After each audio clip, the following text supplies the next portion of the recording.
পুরুষদেরকে নারী হলের ভিতরে প্রবেশ করতে দিচ্ছে না। মৌমিতা, আপনি ভিতরে প্রবেশ করেছিলেন, আপনার কাছে কি তথ্য আছে একটু জানাবেন।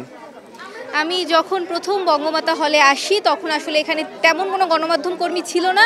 আমি আসি এবং এখানে একজন ছাত্রদলের জিএস নারী প্রার্থী উনি আসলে অভিযোগ করছিলেন আমার কাছে যে আসলে ওনাকে ভেতরে ঢুকতে দেওয়া হচ্ছে না এবং অন্যান্য নারী ভোটাররা তার কাছে অভিযোগ করে যে তারা আসলে অনেকক্ষণ যাবৎ ভেতরে ঢুকতে পারছে না এবং ভোট দিতে পারছে না।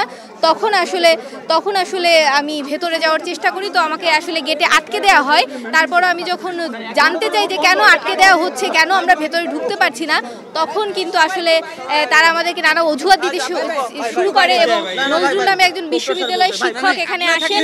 প্রথমে এখানে কোনো পুরুষ সাংবাদিকদের ঢুকতে দেওয়া হচ্ছিল না, যেটা আমরা আসার পর থেকে সকাল থেকেই দেখছিলাম বিভিন্ন হলে এটা করা হচ্ছিল। এবং আমরা নারী সাংবাদিকরাও যখন ঢুকছিলাম আমাদেরকে বলা হচ্ছে আপনারা 10 মিনিটের বেশি থাকতে পারবেন না, এই বলে আমাকে প্রীতিলতা হল থেকে বের করে দেওয়া হয়। আমাকে বেগম সুফিয়া কামাল হল থেকেও এটা বলে বের করে দেওয়া হয় যে আপনারা অনেকক্ষণ যাবৎ অবস্থান করছেন, প্লিজ আর অবস্থান করবেন না, আপনারা এখান থেকে চলে যান।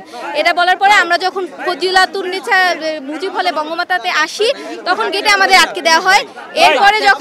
এরপরে আমরা যখন আবার শুরু করি, এরপরে যখন আমাদেরকে গেটে আটকে দেওয়া হয় আমি জোর করে আসলে জিজ্ঞেস করি যে কেন ঢুকতে দেওয়া হচ্ছে না। আমি যখন ভেতরে যাই তখন আসলে আমাকে বারবার বাধা দেওয়া হচ্ছিল, নারী যে ওনাদের রক্ষীরা রয়েছেন তাদের দ্বারা আমাকে বাধা দেওয়া হচ্ছিল। এরপরেও আমি উপরে চলে যাই এবং আমি দেখি শিক্ষার্থীদের একটি দীর্ঘ লাইন, যে লাইনটি আসলে একদম নিচ পর্যন্ত চলে এসেছে। এবং আমি যখন সেই ভোট কক্ষের সামনে যাই সেখানে গিয়ে আমি দেখি যে ভোট কক্ষটি বন্ধ। তখন আমি শিক্ষার্থীদের জিজ্ঞেস করি যে আপনারা ভোট দিচ্ছেন না কেন, ভোট কক্ষ বন্ধ কেন?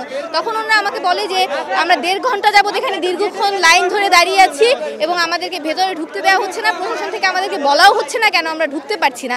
তারপর আমি যখন দরজায় নক করি তখন ভেতর থেকে আসে এবং বলে যে কেন, কি চাই আমি। তখন আমি বলি যে আমি সংবাদ মাধ্যম কর্মী।